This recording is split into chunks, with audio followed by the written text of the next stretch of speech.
जय श्री ओम नमः सिद्धेभ्यः। जय श्री ओम नमः सिद्धेभ्यः। सर्वमंगलमांगल्यं सर्वकल्याणकारकं प्रधानं सर्वधर्माणां जैनं जयतु शासनं। जैनं जयतु शासनं। पंच परमिष्टि भगवान की, आचार्य श्री गुरुवर कुंद कुंद महाराज की, आचार्य श्री गुरुवर विद्यासागर महाराज की।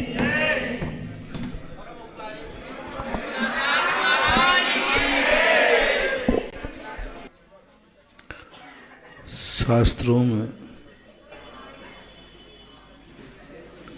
जब किसी चीज की महिमा पढ़ते हैं, शास्त्रों में जब किसी चीज की निंदा सुनते हैं और इस पंचम काल में देखते हैं तो बिल्कुल विपरीत नजर आता है। चतुर्थ काल में शास्त्रों में धर्म की महिमा पढ़ कर के ऐसा लगता है कि सारी दुनिया को सुखी बनाने की क्षमता रखता है। ना तो कोई शक्ति ऐसी है जो किसी को दुख दे सके,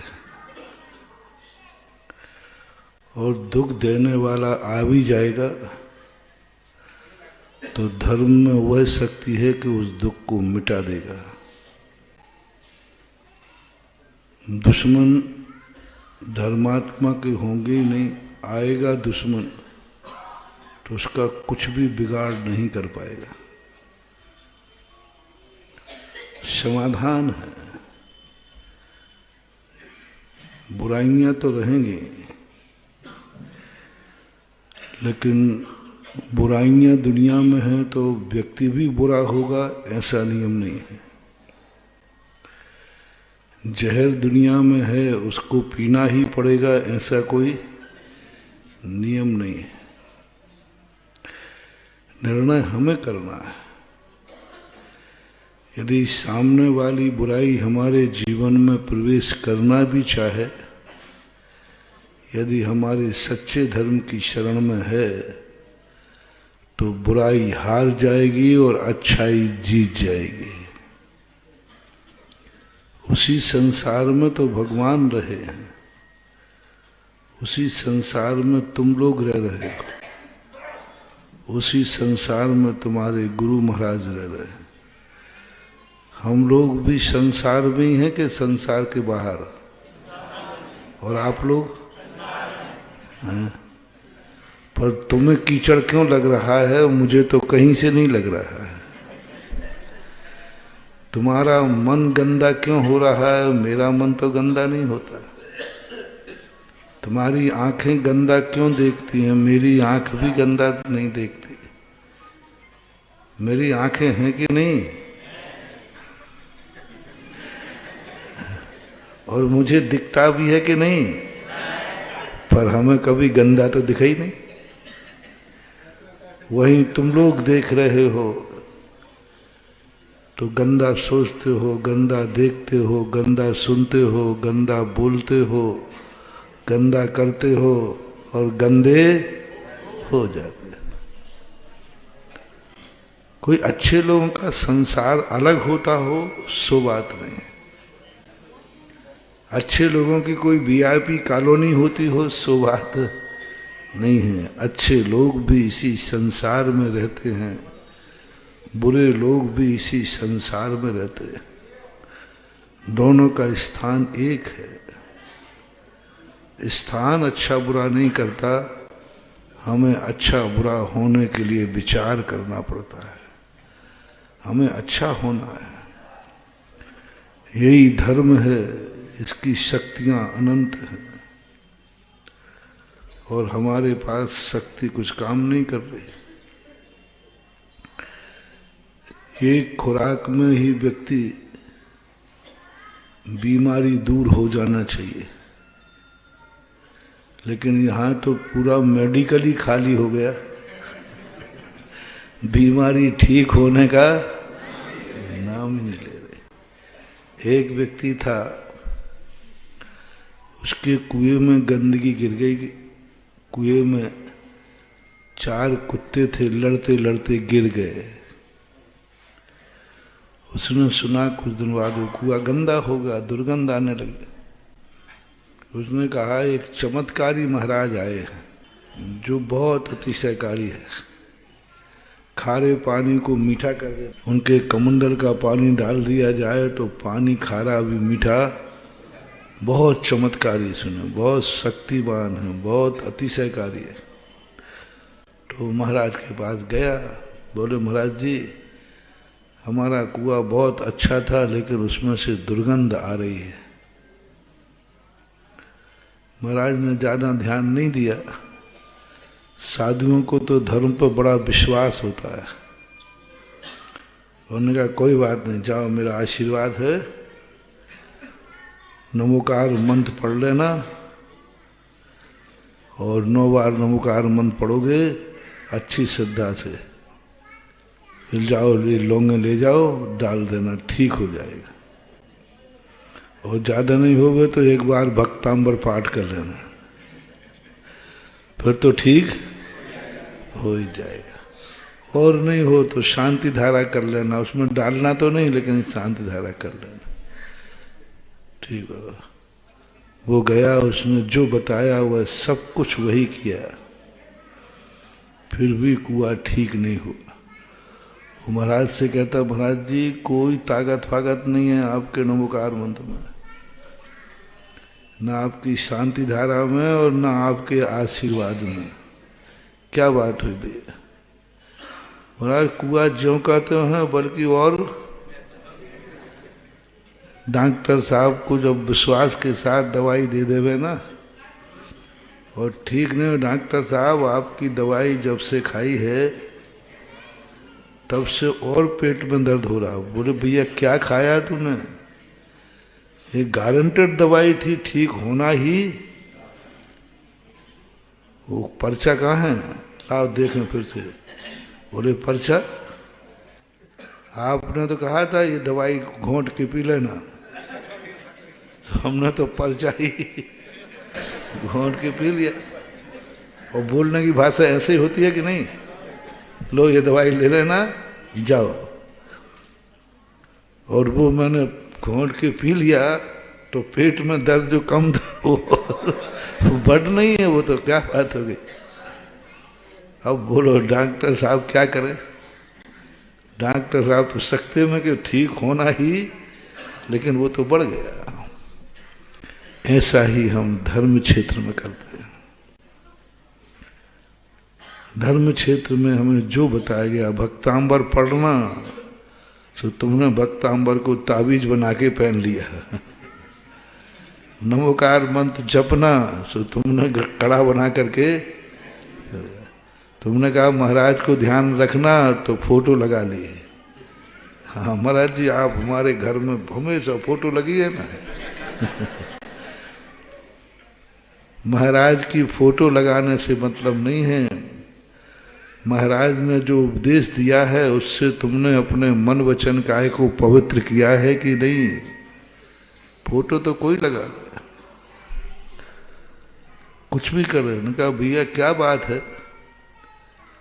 तो उन्होंने कहा भैया बैठ जा, तूने तो हमारे मंत्र को, आशीर्वाद को ही उलाहना दे दिया, सब बेकार कर दिया। मैंने तो इसी नमोकार मंत्र से अनादिकाल का मिथ्यात का जो गंदगी थी, इसी नमोकार मंत्र से मेरी गंदगी तो दूर हो गई। आज तक जिन जिन को ये मंत्र दिया सबके कुएं ठीक, और तेरा कुआं कैसे नहीं हुआ? बैठ जा भाई, अब थोड़ी डिटेल में बता। पहले कुआं कैसा था? बहुत अच्छा था। कब गंदा हुआ? बोले 4 कुत्ते लड़ते लड़ते उसमें गिर गए थे। तो वे कहाँ हैं? तो वे निकाले के नहीं, वो तो नहीं निकाले। अरे भाई वो निकालना पड़ेंगे पहले, फिर पानी खाली करना पड़ेगा, फिर नया पानी आएगा। बोले महाराज जी कुत्ते निकालने के बाद पानी मीठा हुआ तो फिर आपकी क्या जरूरत है?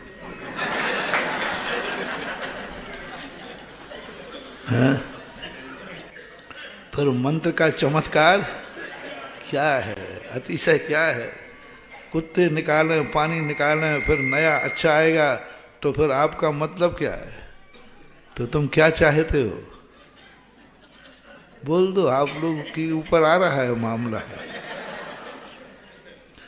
महाराज वे कुत्ते भी पड़े रहें और मंत्र आप ऐसा दो कि वो कुआं मीठा, ना तो महावीर के बस की बात है, हम तो बहुत छोटे हैं उनसे। जब तक उस कुएं में जो गंदगी गिरी है, उस गंदगी का निष्कासन नहीं होगा, तब तक कितने भी मंत्र तंत्र पूजा पाठ करो, कुछ नहीं होने वाला। जब तक हमारे अंदर कसाएं, मोह, वासनाएं भरी पड़ी हैं, धर्म कुछ भी करने वाला, यदि थोड़ा सा हम इनको कम करें तो धर्म का अतिशय आज भी है। हम भगवान को समर्पित तो होवें, हम भगवान के प्रति ऐसे समर्पण भाव तो लाएं। हम जितने ज्यादा हम भगवान से अपेक्षा करते हैं, उतना ज्यादा हम भगवान को विश्वास नहीं दिलाते हैं। हर संकट में, हर बात में हम धर्म की बात करते, भगवान तुम हमारी सहयोग दो। हम भगवान का कितना सहयोग दे पाते हैं? हम भगवान से कहते, भगवान थोड़ा मेरा ध्यान रखना, मेरे बच्चे का ध्यान रखना, लेकिन तुम कितना ध्यान करते हो भगवान का? जब चाहे तब भगवान कहते हो, जब संकट आए तब कहते भगवान मेरा ध्यान करना, महाराज थोड़ा मेरा ध्यान रखना। तुम कब कब भगवान का ध्यान रखते हो? भगवान तो सदा तुम्हारे लिए ध्यान करता ही है, वो तो 24 घंटे करता है कि संसार का प्रत्येक व्यक्ति सुखी रहे। हम धर्म को उतने समर्पित नहीं हो पा रहे। धर्म पीछे है और हम आगे हैं। देखो बहुत बड़ा लॉजिक है। मंदिर, सुबह मंदिर जाना, पूजा पाठ अभिषेक करना, और शाम को अभिषेक पूजन पाठ करना। शाम को अभिषेक पूजन पाठ क्यों नहीं रखा? सुबह क्यों रख दिया? सुबह का पूजन पाठ सगुन होता है, शुभ होता है, क्योंकि तुम संसार के कार्य करने के पहले किसको मुख्यता दे रहे हो? भगवान।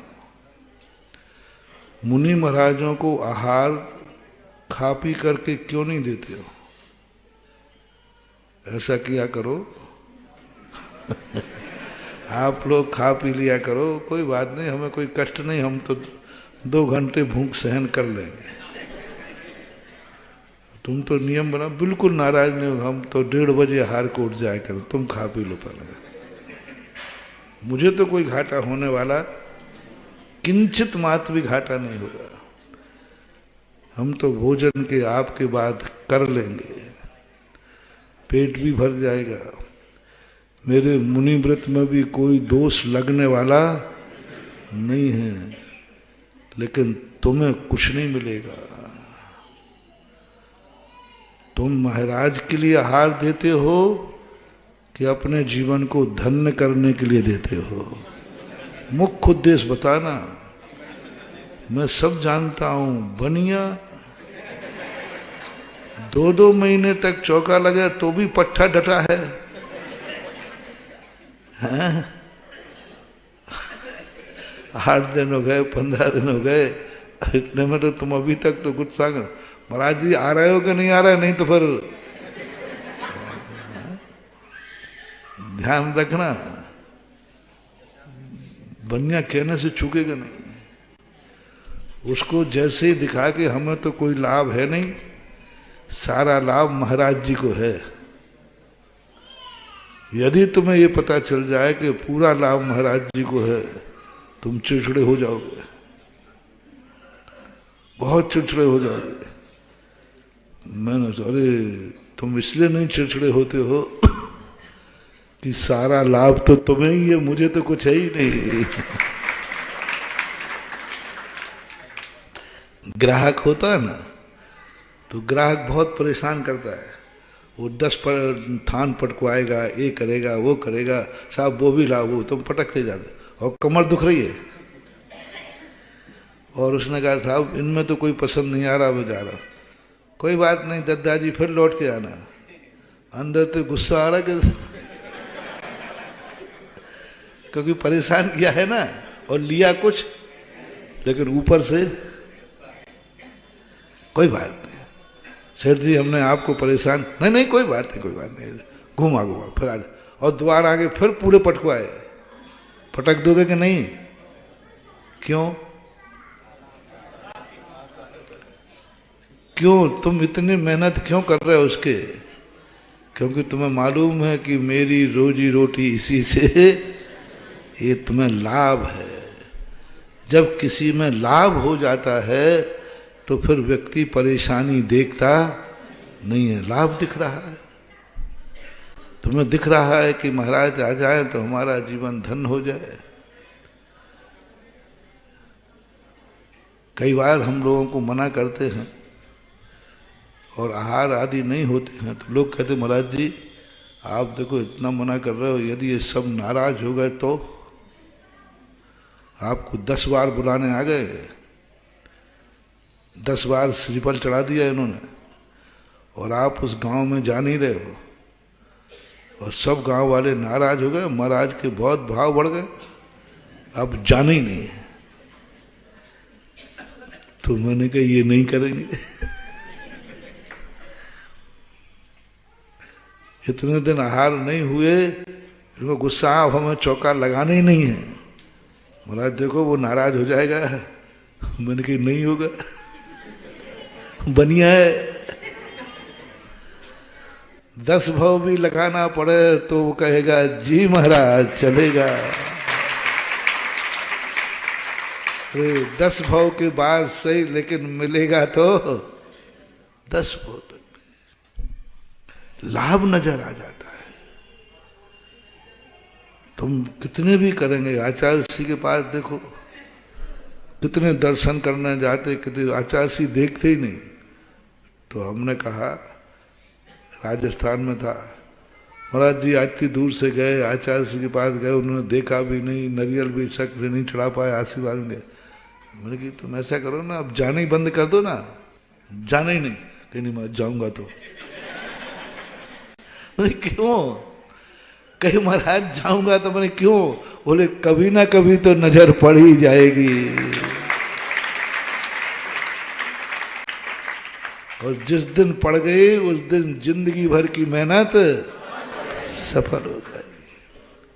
आशा पर आसमान टिका है, बस दृष्टि बनाना है कि इससे मुझे लाभ है, बस कुछ नहीं करना। महानुभाव, किसी भी कार्य में आपका मन नहीं लगता, एक दृष्टिबद्ध कर देना मन को, इसमें लाभ कितना है। बस जैसे मन को लाभ पता चलेगा, वो लाभ के लिए तो कौन क्या नहीं करता, क्या नहीं कर सकता, सब कुछ कर सकता है। मरने की बात आ जाए तो कहते मर जाऊंगा, लेकिन गुंजाइश है तो वो लाभ लेने का भाव करेगा।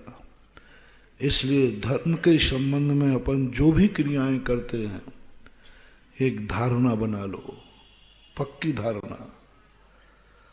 हम धर्म नहीं करेंगे तो धर्म को कोई हानि होने वाली, हानि किसको है? अपन भगवान के मंदिर में नहीं बनाएंगे मंदिर तो है? भगवान को क्या हानि बताओ? कोई हानि नहीं बहन, कोई हानि नहीं। भगवान के लिए मंदिर बनाना ही नहीं। और भगवान भी कहते हैं कि मैं तुझे तेल लगाने वाला, तू 100 बार नहीं बना तो मत बना, मुझे क्या फर्क पड़ने वाला है, मुझे मंदिर चाहिए ही नहीं। ये दुनिया मुझे वैसे ही पसंद नहीं है, और खास तौर से नई बस्ती। हाँ, ये कौन पसंद करता है? सस्ते मकान हैं, सस्ती गलियां हैं, गलियां ही ऐसी हैं कि बताओ, ऐसी गलियां हैं कि मैं यहाँ तुम्हारे कोई साधु आ जाए ना अच्छे से, तो ना तो प्रवचन के लिए खड़े हो पाए, बैठ पाए। अब बोलो, आज यदि गलियां अच्छी होती तो पड़गान कहाँ से होता? अब ऐसी बस्ती में कौन आना चाहेगा? तो भगवान को भी कहा, भैया मुझे तो नई बस्ती आने का मन है नहीं। हमने तो अपना स्थान खोज लिया सिद्धालय में। भगवान को कौन सा स्थान पसंद है? सिद्धालय। अब उनकी नहीं पड़ी है, अब किसकी पड़ी है? हमारी और आपकी। हमारी पड़ी है कि भगवान आपका तो कुछ भी फर्क नहीं पड़ेगा, संसार में अपन एक भी मंदिर न बनावे। जिनेश बैठे क्या? अच्छा, मुकेश, मनोज। संसार में एक भी मंदिर नहीं बनावे तो बोलो भगवान के सुख में क्या अंतर आएगा? कोई अंतर नहीं। जिनमानी माँ कहती, बेटा उनको कोई फर्क नहीं पड़ने वाला, फर्क तुझे पड़ेगा। लाभ देख भगवान को बुलाने में, लगा दे पूरी ताकत। और एक बार भगवान की दृष्टि पड़ गई और भगवान यदि मेरी बस्ती में आ गए तो जन्म जन्म के पाप क्षय हो जाएंगे। कितना बड़ा लाभ है। 1% भगवान को नहीं। भगवान को अपन छोटे मंदिर में बैठा दो, उनको क्या फर्क पड़ता है? खुले आकाश में बैठा दो, कोई फर्क नहीं। बताओ, नई बस्ती यदि तुम्हारे गुरु को भी मैं नई बस्ती नहीं आता तो बताओ मुझे नुकसान क्या था? चलो भगवान की तो छोड़ो, हम ही से निपट लो।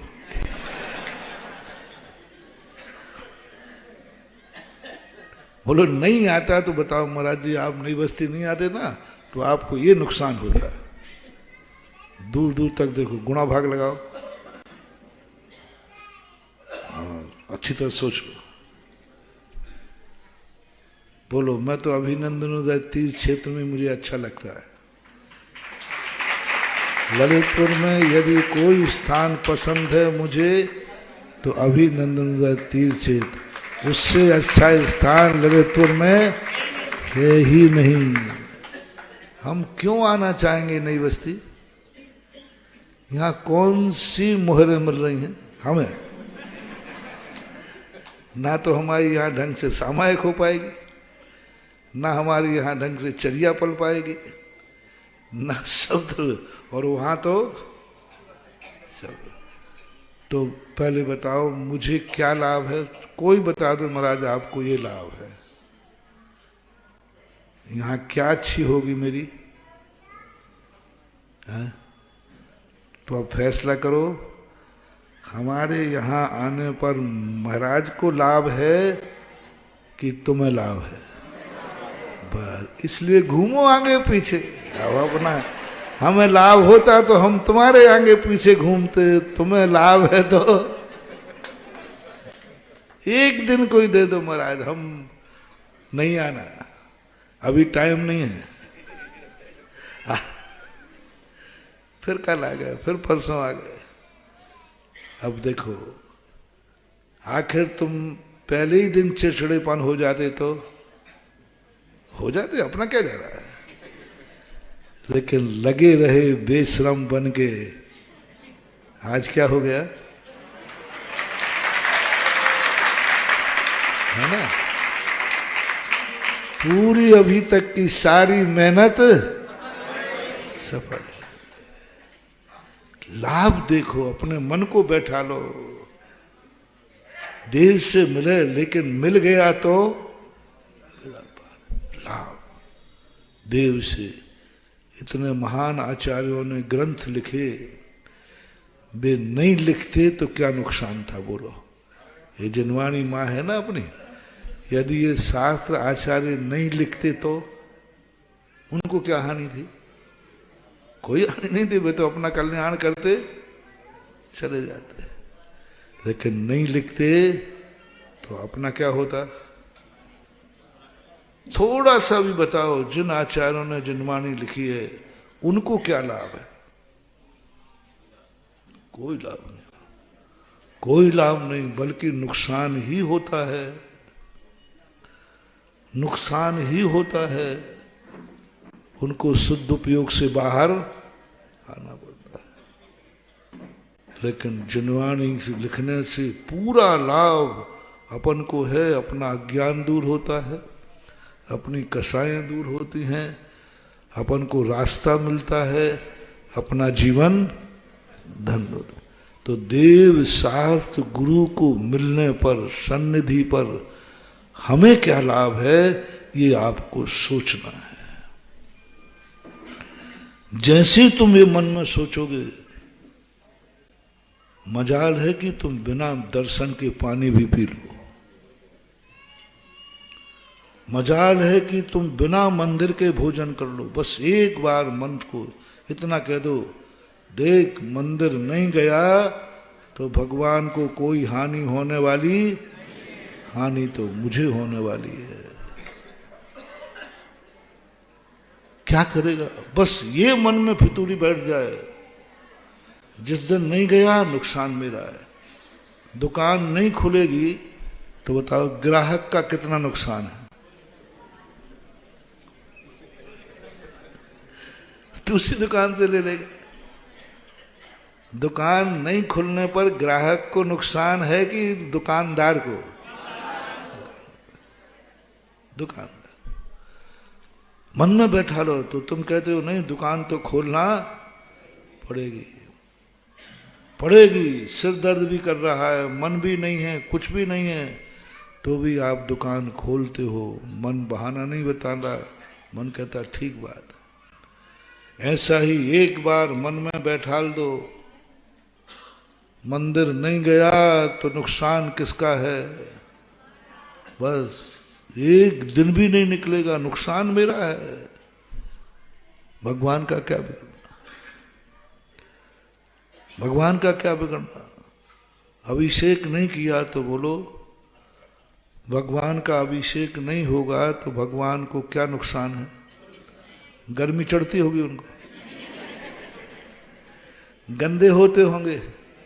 नहीं, उनको पसीना ही नहीं आता, उनको गंदे होते ही नहीं है। मन में बैठा लो, भगवान के अभिषेक से भगवान को क्या लाभ है? उनको तो बेचारों को नुकसान ही, फायदा किसको है? अपन लोगों को। बस मन में बैठा दो, आज मैंने अभिषेक नहीं किया, किसका घाटा है? आज दुकान नहीं खोली, किसका घाटा है? आज भोजन नहीं किया, तुम ही भूखे मरोगे, और क्या? आज अभिषेक नहीं किया, घाटा अपना हुआ। मन को बैठा लो, मन को बैठा लो। मंदिर नई बस्ती में नहीं बनाते तो क्या क्या कर ले? भगवान को क्या नुकसान था? नुकसान किसको है? आपको। अच्छा, आप दान नहीं दोगे, भगवान हम नई बस्ती वालों ने ठान लिया कि हम एक कौड़ी भी आपको मंदिर में नहीं देंगे। बोलो बोलो, हिम्मत हो तो, हिम्मत हो तो बोल के दिखाओ कोई। महाराज जी हम एक कौड़ी भी दान में नहीं देंगे। अब मैं तेल मंगाऊं, गिड़गिड़ाऊं? अरे भैया मिले माए, भगवान मांगेंगे? भगवान कहते हैं मुझे दान चाहिए ही नहीं। बस मन में मन बैठाल दो, दान देने से भगवान को कोई फर्क नहीं पड़ेगा, नहीं देने से महाराज को भी कोई फर्क पड़ने वाला नहीं है। लेकिन हे मन, तूने जो दान दिया यही जीवन में काम आएगा, यही जीवन धन्य करेगा। दान में लाभ देखो क्या है, मंदिर बनाने में लाभ देखो क्या है, लाभ देखो क्या लाभ है इसमें। आप लोग देखो,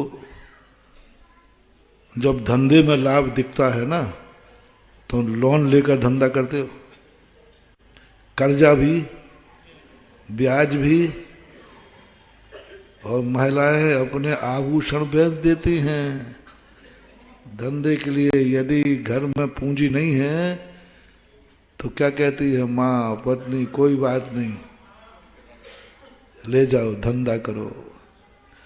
आभूषण बेच के धंधा कराते हो, कर्जा लेकर धंधा करते हो, मकान जायदाद बेच के धंधा करते हो, क्योंकि उसमें लाभ दिख रहा है। अब दान की बात आई तो दान है भी तो भी नहीं दे रहे। एक आध लोग तो नई बस्ती में 2-3 दिन यहां आएंगे ही नहीं। क्यों? 2 दिन अभी मामला। ललितपुर को मेरे से ज्यादा कोई नहीं जानता।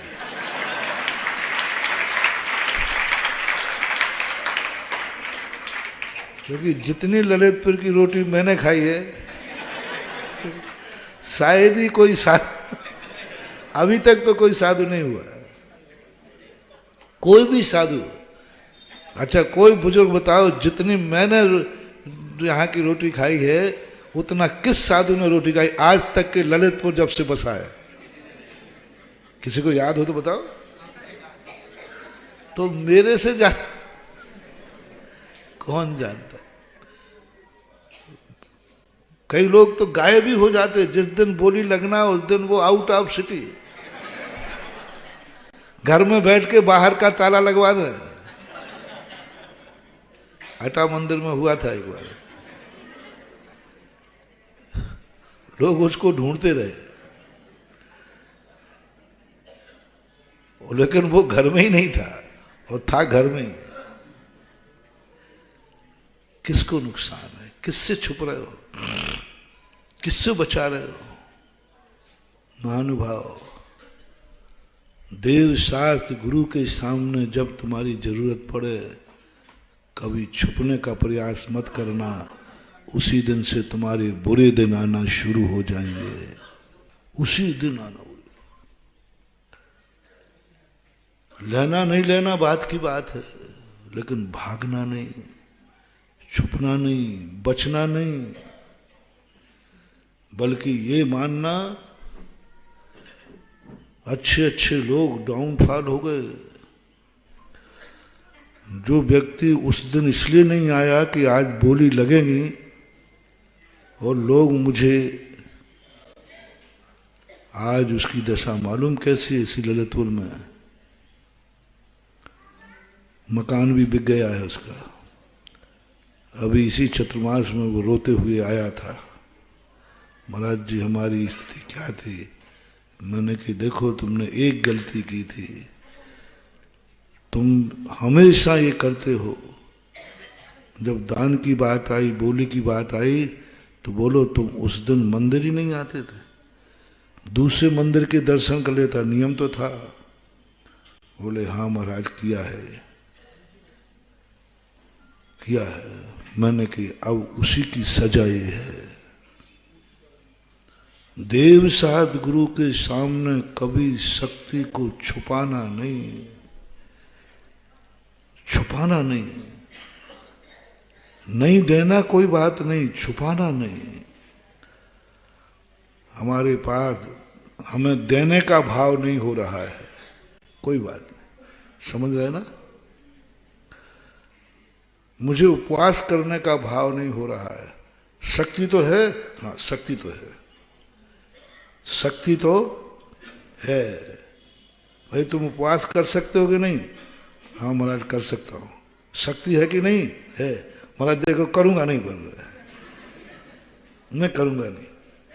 ये ठीक है, ये ठीक है, इसमें कोई गलती नहीं। करूंगा नहीं महाराज, देखो मेरे से भूख सहन नहीं होती, लेकिन कर लूंगा तो कोई चक्कर नहीं आएगा, पक्का है। शक्ति तो है, लेकिन मैं करूंगा, कोई बाधा नहीं, कोई बाधा नहीं। उसने अपनी शक्ति छुपाई, रावण से कहा कि हे रावण, तू नियम नहीं ले सकता क्या? शक्ति नहीं है? बोले गुरुदेव है, मैं मुनि बन सकता हूं, शक्ति है, लेकिन गुरुदेव बनूंगा नहीं। उसी समय गुरु ने कहा इसका कल्याण होगा, इसका कल्याण होगा, क्योंकि इसने सही बोला, मैं मुनि बन सकता हूं, ताकत है, कोई परेशानी नहीं है, लेकिन मनने का भाव नहीं हो रहा है, इसका कल्याण हो जाएगा। जैन दर्शन पापी से पूछता है, चोर से पूछता है, क्यों भाई तुम ये जो काम करते हो ठीक है कि नहीं? बोले गुरुदेव गलत है। गुटखा खाना चाहिए? साहब गलत है। शराब पीना चाहिए? नहीं, गलत है। रात्रि भोजन करना चाहिए? गलत है। गाली देना चाहिए? नहीं, गलत है। गलत है ना? बोल दो ना, तो फिर छोड़ दो ना। अब महाराज देखो, तुरंत हाथ जोड़ लो, महाराज देखो छोड़ नहीं पाऊंगा, गलत है, 100% गलत है। रात्रि में नहीं खाना चाहिए, लेकिन महाराज छोड़ नहीं पाऊंगा। बस जिनवाणी कहती है इसका कल्याण हो जाएगा, क्योंकि इसने ये तो एक्सेप्ट कर लिया कि गलत है। बस इतना कर लो, इतना कर लो कि गलत है तो है, बस हम छोड़ पाएंगे या नहीं छोड़ पाएंगे, तुरंत कल्याण की बात हो जाएगी। अविरत सम्यक दृष्टि यही कहता है, चौथा गुण स्थान वर्ती यही कहता, कुछ भी त्याग नहीं करता, कुछ भी नहीं करता, लेकिन उससे पूछो क्या ये काम सही है? नहीं, बिल्कुल नहीं, 100% सही है, नुकसान ही नुकसान है, दुर्गति है, लेकिन मैं छोड़ नहीं पाऊंगा। जिनवाणी कहती है ये वेटिंग लिस्ट में आ गया, क्योंकि इसको ये तो स्वीकार हो गया कि मैं गलत कर रहा हूं, आज नहीं, कल नहीं, परसों छोड़ेगा जरूर, छोड़ेगा जरूर। शक्ति की जब बात आए, हमेशा एक ही बात कहना है, मुनि महाराज तुम बन जाओगे। यदि महाराज तुमसे पूछे मुनि बनना है, बनोगे कि नहीं, तो क्या बोलना है? मुनि बनना अच्छा है कि नहीं है? और क्या बोलना? बनूंगा महाराज। तो बन जाओ। हाँ महाराज देखो। इस प्रसंग में मुझे बहुत छोटी की कहानी एक याद आ गई। बहुत छोटा था। महाराज लोगों की आदत होती है प्राय बच्चों से पूछने की, क्यों तू मुनि बनेगा क्या? महाराज लोग अक्सर कर रही कहते मुनि बनेगा क्या? एक बूढ़े से महाराज थे, नाम भी याद, लगभग चारस सागर महाराज थे, बहुत लंबे थे, दाढ़ी, कमंडल उनका तुमड़ी जैसा कमंडल था, लाल, अब याद है। उन्होंने पूछ लिया, कब बेटा मुनि बनेगा क्या? और मैंने कहा महाराज को इतनी शर्म नहीं आ रही, मैं अभी इतना छोटा और अभी पूछ रहे हैं। अब बताओ, तीसरी चौथी कक्षा की बातों में कौन बताओ मुनि बनने की बात पूछेगा? तो पहले तो आया कि महाराज बुद्धू है। बच्चों से पूछा मुनि बना, अभी मैं कैसे बता दूं, कैसे कह दूं कि मुनि बनूंगा? और देखो, होगा पूर्व जन्म का कोई संस्कार, होगा भावी पर्याय का संस्कार। कहते ना, होनहार बिरवान के वो पूत के लक्षण। आज मैं कहता हूं सीधा मना कर सकता था, नहीं बनूंगा। पता नहीं एकदम मन में भाव आया, बड़ों को कभी मना नहीं करना, बड़ों को कभी मना नहीं करना। बस मुंह से क्या निकला, बनूंगा लेकिन आप जैसा बूढ़ा हो जाऊंगा, जो वो भाग गया। बनूंगा लेकिन आप जैसा बूढ़ा हो जाऊंगा तब, अभी तो मैं बच्चा हूं। बात आई और गई। वो महाराज इतने जोर से मुस्कुराए, मैंने कि महाराज भी इतने सीधे साधे होते। आज वो हंसी आती है, शायद उन महाराज ने देख लिया कि इसके मुख से पहला शब्द क्या निकला, बनूंगा। जान लिया उन्होंने, शगुन उठा लिया। और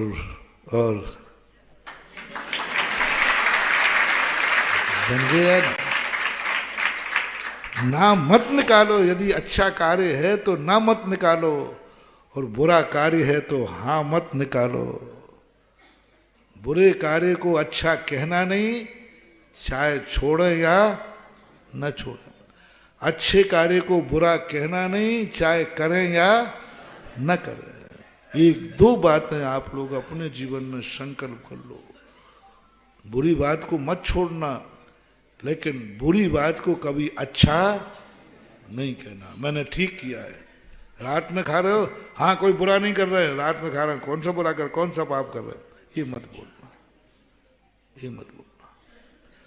और अच्छे कार्य को कभी बुरा कभी नहीं बोलना, कभी ये नहीं कहना, कभी उससे छुपाना नहीं। दान दे सकते हो, हाँ दे सकता हूं, शक्ति है मेरे पास, पैसा है मेरे पास, लेकिन मेरा भाव नहीं हो रहा है, कोई बात नहीं, चलेगा। यदि शक्ति होते ही ये गिड़गिड़ाए तुमने, अरे साहब मेरे पास तो कुछ है ही नहीं। आजकल महंगाई हाथ देख रहे हैं ना, मैं ठंड से नहीं कर रहा हूं।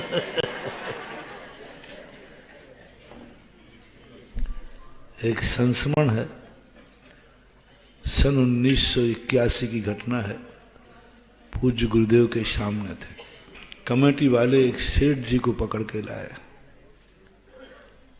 हमेशा ध्यान रखना, कमेटी वाले तुम्हारी तरफ देख ले में कि साहब मुझे आप बोलो ना बोली के समय, और कोई तुम्हें, सबसे पहले तो तुम अपने आप को धन्य मानना।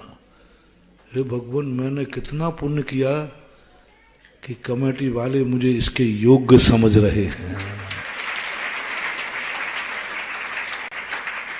यदि कभी दान देने वाला तुम्हारे दरवाजे आ जाए, लेने वाला, कई लोग चिढ़ाते, महाराज मैं दान इसलिए एक बार दे दो तो बार बार फिर कमेटी वाले आते हैं। अरे मैंने कि मूर्ख, यदि कोई तेरे दरवाजे आया है तो पहले तो अभाग्य समझो, कमेटी ने मुझे कुछ माना है। इतने लोग ढूंढे थे, इतने लोग बैठे थे, किसी की तरफ क्यों नहीं देखा? भरी सभा में मैं पीछे बैठा था, मेरी तरफ क्यों आ रहे कमेटी वाले, मेरी तरफ क्यों देख रहे हैं? महानुभाव, गर्दन यूं कर देना, यूं मत करना, यूं कर देना। हो मैं वो पुण्यात्मा जीव हूं कि लोग मुझे इसके योग्य समझ रहे हैं। बस यहीं से पवारा हो जाए मुझे आपने, तो पहले तो कमेटी वालों के हाथ जोड़ना, भैया मैं धन्य हूं कि आपने इसके योग्य मुझे, लेकिन आप जितना समझ रहे हो ना उतना मैं, लेकिन मैं धन्य हूं, कम से कम आपने इतने योग्य तो समझाओ। भाग्य मेरे। पांचाली को जब छोटा सा लड़का था, पांचाली, गुरु ने कह दिया जाओ 60 लकमों में से पांचाली जाओ खेत की मेड़ का पानी रोको। उसके मन में ये भाव नहीं आया कि 60 में से मेरे ही को क्यों कहा, आप होते तो। जब देखो जब मेरे इनाम रटा है महाराज, आपको याद ले दे के मेरा ही नहीं उड़ रहा है। कोई काम बताओ पांचाली, 60 लड़के और भी तो हैं। कई बार कमेंट ले देखे, तुम हमें से बोलते हो और तुम नई बस्ती में और भी तो लोग रहते हैं। जब देखो जब हमें से कहते भाई आप बोली लो, आप बोली लो, सब चले आते, और भी तो कोई है। पंचाली कह सकता था, बार बार उनके मुख से पंचाली, पंचाली ये काम करो, पंचाली ये काम करो। पंचाली को चिड़चिड़ापन नहीं आया। वो कहता है ओ मैंने कितने पुण्य किए कि गुरुदेव मुझे इसके योग्य समझ रहे हैं। गुरु मेरे इसलिए मुख मैंने 60 लड़कों में मैं योग्य हूं, मुझे समझ रहे हैं गुरु के ये काम कर सकता है, तो गुरु के ये पांचाली करेगा। उछल गया, एकदम आनंद से उछल गया। ओहो, गुरु ने मुझे इसके योग्य समझा, मेरा जीवन को धन्य कर दिया। छोटा था, हाइट में बहुत छोटा था। उसके मन में ये भाव नहीं आया, गुरु जी इतने बड़े बड़े लोग बैठे हैं, बच्चे, आप मुझ छोटे को सबसे बोल रहे, और काम कितना बड़ा था। मेड़ के खेत का पानी रोकना था, खेत में आनंद होके चला। ओहो, 60 लड़कों में मैं महान हूं, गुरु ने मुझे योग्य समझा, कोई गिलानी नहीं, कोई शिकवा नहीं, कुछ मांगे कि मुझे परेशान क्यों किया जाता है। और जब मेड़ पे पानी के लिए गया तो वो तो छोटा सा बच्चा था, अब वो कैसे करे, पानी रुका ही नहीं। वो जो गुरु ने जब योग्य समझा है तो मैं योग्य हूं, और वो योग्य था नहीं। वो जानता है कि मेरी शक्ति नहीं है पानी रोकने की। बोले यदि शक्ति नहीं होती तो गुरु कहते ही नहीं। अब देखो स्वयं का विश्वास उठ गया, किस पे विश्वास चला गया। मैं यदि योग्य नहीं होता तो गुरु कह ही नहीं सकते थे, असंभव। गुरु ने कहा है तो मैं योग्य हूं, बस। मन कहता है कहां योग्य है, इतनी सी तो मिट्टी उठाता है। बोले कुछ भी करो, गुरु ने कहा है, मेरे गुरु का परख झूठी नहीं हो सकती। जब है तो गुरु ने कहा है तो मेरे में योग्यता है, मैं पानी रोक सकता हूं। थक गया, अंत में जाकर मेड़ पर वो स्वयं ही लेट गया। गुरु ने आगे कहा कि बेटा ये क्या किया तू। बोले गुरुजी आपने कहा है तो मेरे में शक्ति थी, अब और शक्ति समझ में नहीं आई, मैं ही लेट गया। ये अभाग्य है, क्योंकि गुरु ने मेरी तरफ देखा है, मेरा इशारा किया है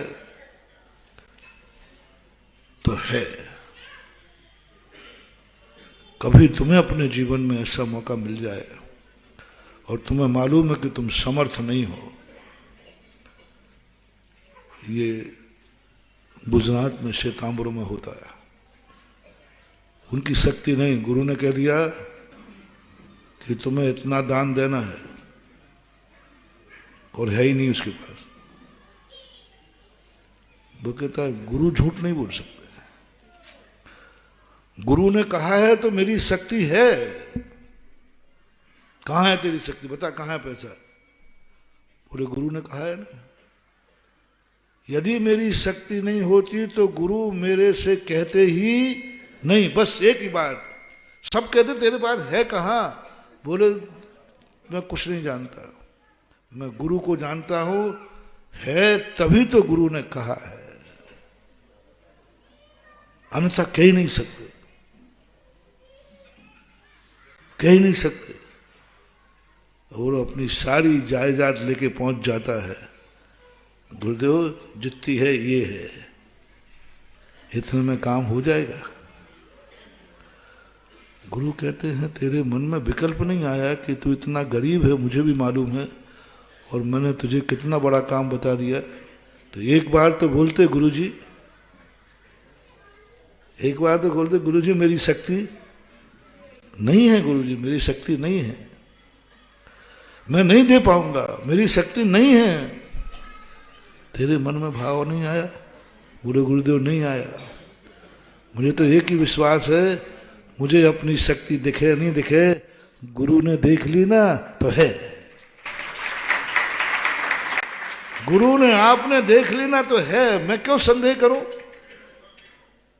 मेरी सोच कितनी सी है, मेरा कितना था, मैं क्यों सोचूं? आपने देख लिया ना। उसी समय गुरु उसको लगाते हैं और आशीर्वाद देते हैं, जाओ बेटा, आज तुमने गुरु की शक्ति पर विश्वास इतना नहीं होकर के भी तुम लेके आ गए सारी जायदाद, जाओ एक दिन तुम इतने शक्तिमान बनोगे कि जो कहा है उसको स्वयं हाथों से करोगे। कितने भाग्य हैं कि तुम्हारे पुण्य से, मैंने कहा ना, कोई भी धार्मिक कार्य होता है किसी ना किसी पुण्य से कार्य होता है। कुछ ना कुछ पुण्यात्मा नई बस्ती में जन्म चुके हैं जिनका पुण्य ये मंदिर बनाने के लिए कह रहा है। मैंने कहा था ना एक बार कि मेरे मुख से कोई शब्द निकला है तो नियम से कोई ना कोई पुण्यात्मा दुनिया में जन्म गया है, अन्यथा निकलेगा ही नहीं। आज कुछ नई बस्ती में ऐसे पुण्यात्मा जीव हैं जिनका पुण्य कह रहा है कि मैं पुण्य करने का मौका दो। मेरा धन पाप में जाएगा क्या? मेरा धन क्या मैं यहीं छोड़ के चला जाऊंगा क्या? मुझे पुण्य कमाने का मौका दो। उनका पुण्य कह रहा है, उनका पुण्य प्रेरित कर रहा है कि इस मंदिर को पुनः बनाओ, हमारा पुण्य बनाएगा, क्योंकि मेरा धन पाप से कमाया है, पाप में ही नहीं जाएगा। ज्ञानी का पुण्य भली पाप से कमावे लेकिन जाता पुण्य से है, पुण्य में जाता है। तो वे पुण्यात्मा जीव आज और कल में पता चल जाए कौन पुण्यात्मा जीव हैं जिनके पुण्य से ये कार्य हो रहा है। उनका पुण्य है नीचे एक अच्छी विशाल वेदी बने, फिर ऐसी स्थिति कोई बने नीचे का जो मंदिर की स्थिति बने, बहुत बढ़िया विशाल मूर्ति बैठे। ये भी बैठेंगे, आदिनाथ तो रहेंगे, ये कहीं जाने वाले, जैसे अपने अभिनंदन नाथ भगवान हैं कि चले गए हैं अभिनंदन तीर्थ क्षेत्र में, ऐसे यहाँ ये भी रहेंगे। और इसके पीछे थोड़ी महिमा, भगवान इतना तो हो कि थोड़ा दर्शन करने में, वो साइज तो अभी मैंने निश्चित नहीं की, लेकिन फिर भी बहुत अच्छे बड़े इस मंदिर के योग बैठेंगे, 5 फुट 7 फुट के बैठ सकते हैं। अब वो मूल वेदी बनाने वाला और मूल मंदिर बनाना, कौन पुण्यात्मा है नई बस्ती से जो सामने आए बिना राशि पूछे, क्योंकि ललितपुर का तो पैटर्न यही है, बिना राशि पूछे कितने भी हो कुछ हो, मूल नायक भगवान के मूल वेदी मैं बनाऊंगा और मूल गर्भालय मैं बनाऊंगा, ऐसा कोई व्यक्ति आए। और 4 वेदी और बनेंगी नवीन, जो 5 वेदी है ना जब मंदिर में से, 5 वेदी एक, और मंदिर रहेगा यहाँ नीचे डुप्लेक्स, इधर रहेगा 6 फुट का बरामदा, इधर 6 फुट का, बीच का पूरा हॉल। और फिर ये पहले 5 पुण्यात्मा आए, फिर आगे की बात करो। अभी आगे के नहीं, हमारा पत्ता भी जल्दी नहीं खुलता है, खुल गया तो फिर तो हाँ, तो अभी 5 पत्ते खोले हैं, 5 पत्तों में 5 वेदियों वाले ऐसे सामने आ जाएं। और कल, क्योंकि मेरा काम है शिलान्यास बाद में हो, पहले शिलान्यास करने वाला तैयार हो, मंदिर बाद में बने, और मंदिर बनने के पहले पूरा मंदिर दातारों के द्वारा घोषित हो जाए। क्योंकि मुझे मालूम है, देखो ललितपुर का जब मंदिर था, मुझे मालूम था कि ये मंदिर नहीं बनेगा, पीछे हमारे पीछे घूमेंगे, महाराज जी कहीं से दिलवा दो, कहीं से दिलवा दो। तो मैं 2012 में इतना कमा के चल गया कि हमारे पीछे एक बार भी नहीं आए। और नई बस्ती वाले तो, और कल के दिन मंदिर, महाराज जी कहीं से दिलवा दो, और मेरे नल के पानी का त्याग है। नल का पानी क्या करता है, कहीं बोरिंग होती वो पाइप से, और मैं नल का, मैं तो कुआं का पानी पीता हूँ, जहां जाता हूं कुआं खुदवाता हूं और खुदा हुआ छोड़ के चला जाता हूं हमेशा। इसलिए आप लोग मंदिर का कल शिलान्यास होगा, ऐसा हो कि सब दातार अपने हाथ से करे, पंचों से नहीं। वो दातार करे जो इस मंदिर के पुण्यात्मा जीव हैं, जिनका पुण्य, जिनका साथी से पुण्य है, जिसके हर व्यक्ति का पुण्य नहीं लगेगा। हर ये मत सोचना महाराज जी फलाना पैसे वाला है, वो दान नहीं देता है, बहुत कंजूस है, चिंता मत करना। वो हमारे आदिनाथ भगवान का अतिशय है। उन्होंने कहा तू भाग जा, तू दान मत देना। आदिनाथ कहते हैं इस पापी का दान मंदिर में नहीं लगना चाहिए। अब उसको कैसे रोके, वो तो लगा देगा और तुम लोग मना लोगे, तो उसको कंजूस बना दिया, उसका परिणाम बिगाड़ दिया। इस पापी का पैसा ना लग जाए। इसलिए आप लोगों को मूल नायक भगवान की आपको कोई हो और ऐसा धन्ना सेठ हो, मंदिर में विशाल मूर्ति, विशाल वेदी और ये पुराने भगवान भी बैठेंगे, ऐसा कोई हो तो हम 5-7 मिनट का समय देते हैं, 2 मिनट का समय देते, चलो इसके लिए। महावीर भगवान है कि